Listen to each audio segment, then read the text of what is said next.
Daniel, I really enjoyed Beast, and Australia has such a great history with MMA. Alexander Volkanovski's obviously a current champ. Yeah, Jack Della Maddalena was a right. champ, and like Elvis Sinisic, Mark Hunt. Yeah, There's a long history of yeah. veterans.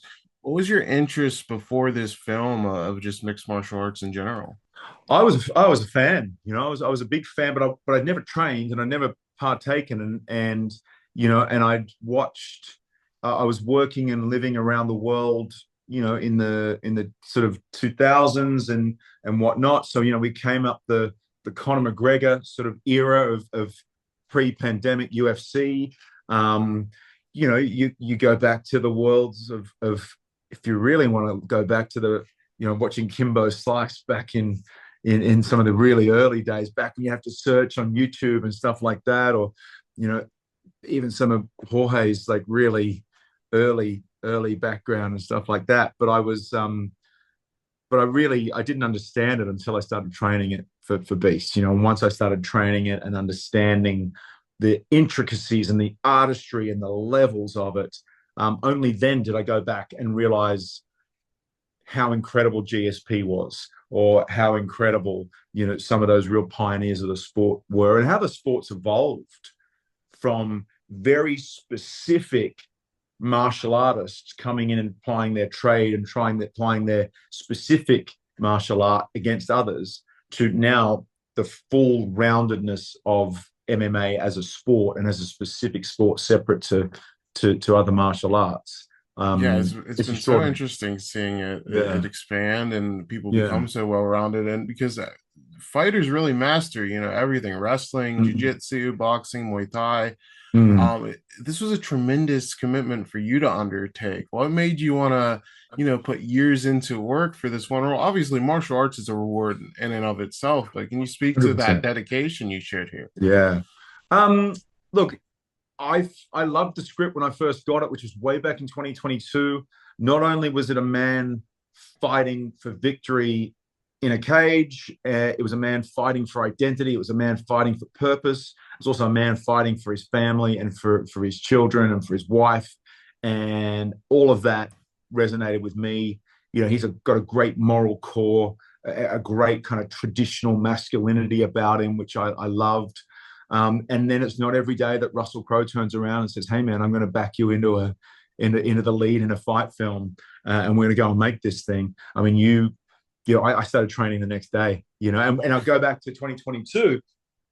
I literally started at the beginning. I rang a buddy of mine who was a professional boxer. I said, "Man, I need the best boxing coach in Sydney."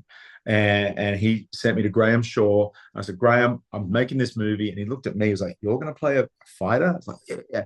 And literally teach me how to punch. And I started with punching.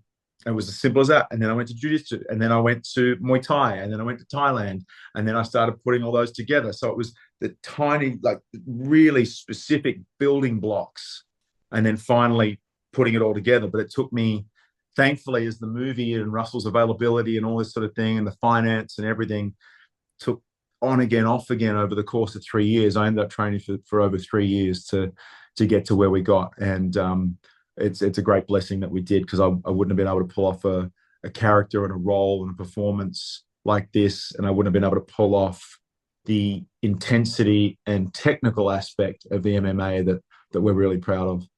Yeah, it definitely paid off. The fight sequences look phenomenal in this film. And you mentioned Russell Crowe. What a great training motivator. You don't want to let him down. Right, right. I wanted to ask about just his intensity as a scene partner, because this pep talk scenes are so great in this film. Like what stood out about just getting to share those scenes with one of Australia's Oh greats? man, I mean, I remember, we'd worked together. It was the third time we worked together. I remember how nervous I was the first time we worked together back in 2021. I was on a film called Poker Face. Russell was directing as well, and I'll never forget that. It was, you fast forward a couple of projects, and it's late 2024, and we're stepping on set with Beast, and you're like, you don't have time to be nervous. You don't have time to not own the character. You just got to back yourself and trust yourself. He's a great mentor. He's a great supporter. He elevates every set that he's on. But when he's screaming at you this far from you, you can't help but screen back, and that opening sequence wasn't quite on the page when we started filming that scene.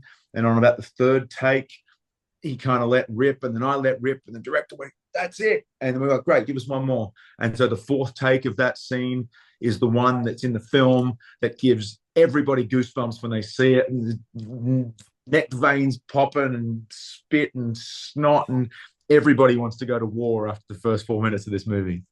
Yeah, I could see people using that like to hype themselves up for workout. It's a really Right? phenomenal scene for I sure. was And just saying, maybe I feel like it should be someone's alarm clock. When your alarm goes off, that's what I want to hear. I love it. I love it. And Yeah. you guys got the film at a one championship event, and they put on some like fantastic Muay Thai fights, a bunch of different martial arts. Yeah. How was that experience of actually getting to go to the event and film there?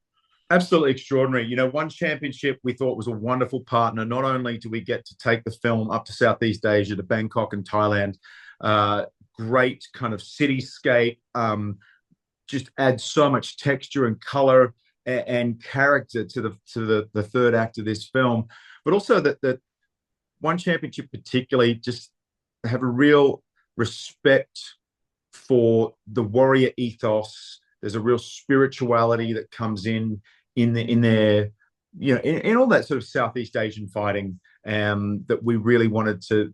We thought it was a really close fit for Pat and James and for our film. So that worked really well. They were the perfect kind of partner for us. But then we got to shoot there for a week, and so I got to walk out into the cage in front of 10,000 people at a world championship event in Bangkok, Thailand, in the shape of my life, and go through that. I'll never get to experience anything like that again.